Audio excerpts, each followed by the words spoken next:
Bonjour bien-aimés, je suis très contente de vous retrouver pour partager la parole de Dieu aujourd'hui. Je suis le pasteur Julien Gaumont et certains de mes enfants m'appellent affectueusement Mama Chouchou. Nous allons lire aujourd'hui dans le livre de Luc, chapitre 11, versets 24 à 26. Il est écrit: Lorsque l'esprit impur est sorti d'un homme, il va dans les lieux arides pour chercher du repos.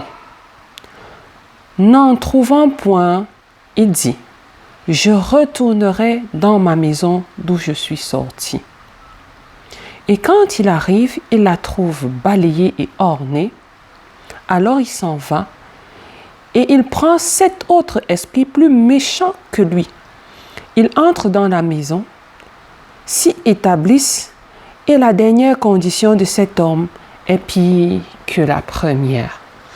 Oh bien-aimé, que ça pourrait être terrible d'avoir été délivré et ensuite de se retrouver dans une situation qui est pire que la première situation dans laquelle on était avant la délivrance. Malheureusement, c'est un état que beaucoup de bien-aimés connaissent aujourd'hui. Jésus met en garde. Il enseigne ses disciples et il enseigne la foule qui le suit. Parce que beaucoup le suivaient parce qu'ils savaient qu'il avait le pouvoir de délivrer, la capacité de chasser les esprits impurs, et les esprits impurs s'en allaient. Et on lui a amené beaucoup de personnes possédées qu'il a d'ailleurs délivrées. On lui a amené beaucoup de malades qu'il a guéris.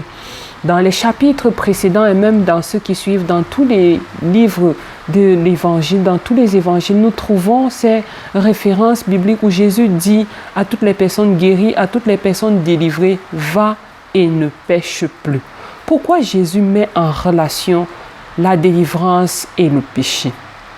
En réalité, le péché peut être une grosse porte qui permet aux démons qui ont été chassés de revenir s'installer dans notre maison spirituelle, notre homme intérieur.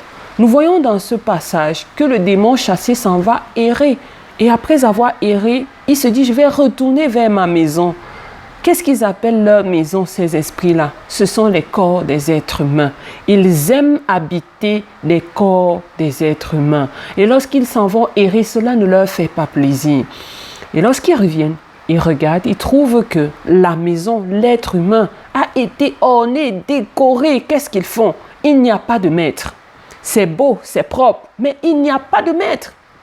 Alors, puisqu'il n'y a pas de maître, ça veut dire qu'ils peuvent entrer de nouveau et se faire les maîtres de cette maison qui a été décorée et ornée.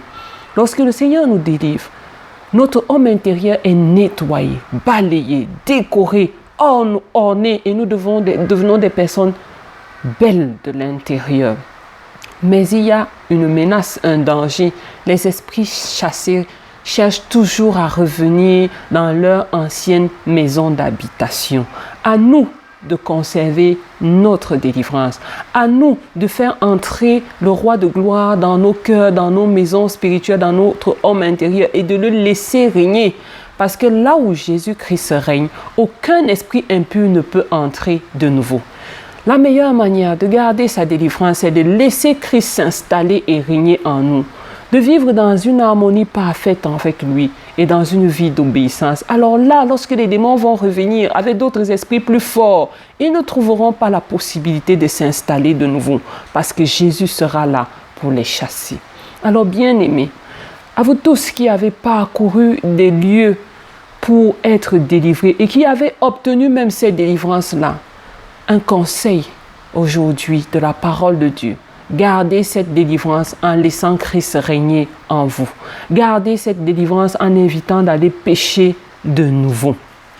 Parce que le péché va donner le droit d'accès à Satan dans nos vies. Et c'est loin d'être ce que nous voulons. Parce que lorsque Satan revient, il prend 7 autres esprits plus forts que lui pour régner. Lorsqu'un démon revient, il revient avec des esprits plus méchants et la condition de cette personne devient pire que sa première condition. Et ce n'est pas ce que Dieu veut pour nos vies. Alors, bien-aimés, gardons nos délivrances en vivant une vie de sainteté, en nous tenant loin du péché. Nous allons garder ces acquis-là. Je voudrais t'inviter à dire un mot de prière avec moi aujourd'hui. Seigneur, merci pour cette interpellation. Je comprends, Seigneur, que je dois me tenir à l'écart du péché pour garder ma délivrance.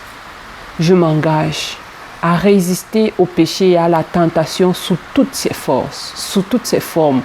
Puisse ton esprit me soutenir et que ton nom soit glorifié dans ma vie. Au nom tout-puissant de Jésus-Christ. Amen. Je vous souhaite une excellente journée dans la présence de Dieu et que Dieu vous bénisse. Si vous avez aimé ce moment de méditation, je vous invite à le partager afin que d'autres personnes soient édifiées. À très bientôt, bien-aimés.